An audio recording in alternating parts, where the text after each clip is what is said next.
अस्सलाम वालेकुम व्यूज़, मैंने आज आपको इमली की चटनी बनाने का तरीका सिखा रही हूँ। ये इमली की चटनी खट्टी मीठी चटनी बनती है और बहुत ही लजीज।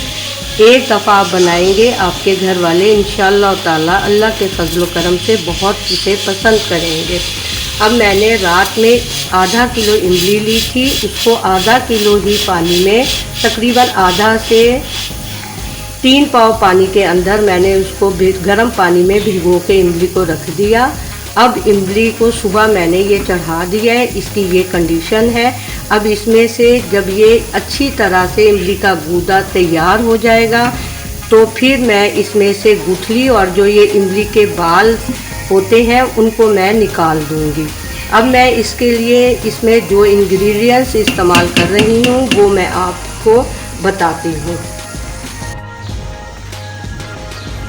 ये मेरे पास तकरीबन एक छोटा लहसुन का गठी है जो मैं इसके अंदर शामिल कर रही हूँ। ये मेरे पास आधा कप पानी का है जो मैं इसके अंदर शामिल कर रही हूँ।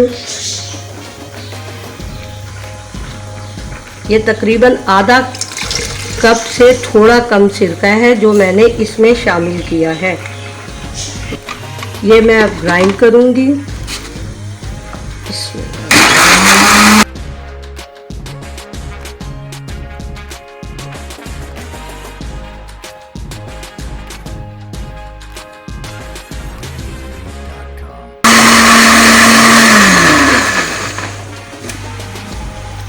ये देखिए व्यूज़, मैंने लहसुन पानी में ग्राइंड किया, आधा कप इसके अंदर सिरका शामिल किया था, आधे कप से थोड़ा कम ये सिरका और लहसुन अदरक का पेस्ट जो है मैंने इसमें शामिल कर दिया है। अब मैं इसमें दूसरे मसालेदार जो है वो इस्तेमाल करने जा रही हूँ। ये तकरीबन 1.5 टेबल स्पून चाट मसाला है।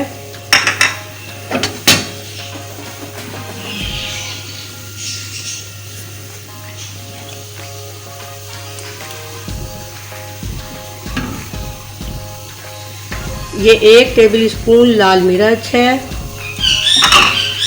ये 1 टेबल स्पून सूखा धनिया है। ये हाफ टेबल स्पून काला नमक है। हाफ टेबल स्पून सफ़ेद नमक है जो मैं इसमें शामिल कर रही हूँ।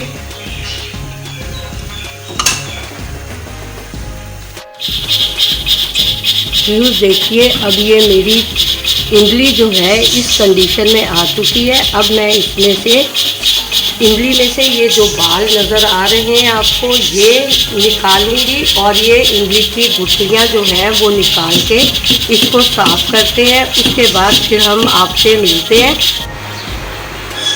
व्यूज़, ये मेरे पास 1.5 कप जो ब्राउन शुगर थी वो अब मैं इसमें शामिल कर रही हूँ।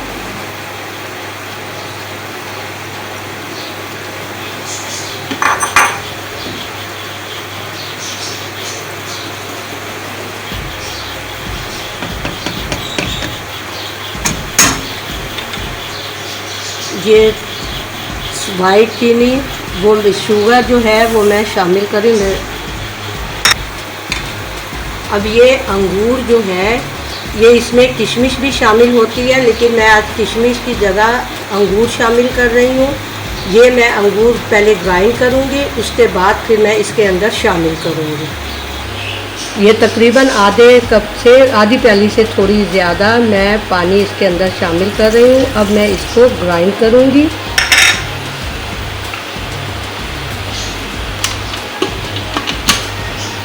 बिस्मिल्लाह।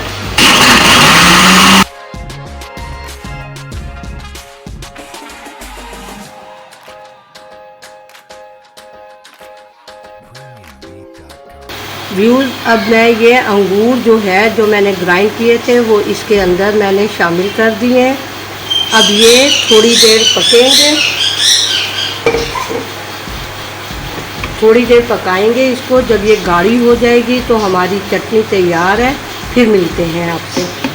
व्यूज़, ये देखिए हमारी इमली की चटनी जो है माशाल्लाह तैयार हो चुकी है। अब हम इसे डिश आउट करते हैं। इंशाअल्लाह ताला आप लोगों को अल्लाह के फजल व करम से बहुत ज़्यादा पसंद आएगी। चले अब हम इसे डिश आउट करते हैं। माशाअल्लाह अल्लाह ताला के फजल व करम से हमारी चटनी बिल्कुल रेडी है। अब मैं आपको इसकी थिकनेस चेक करवा दूँ।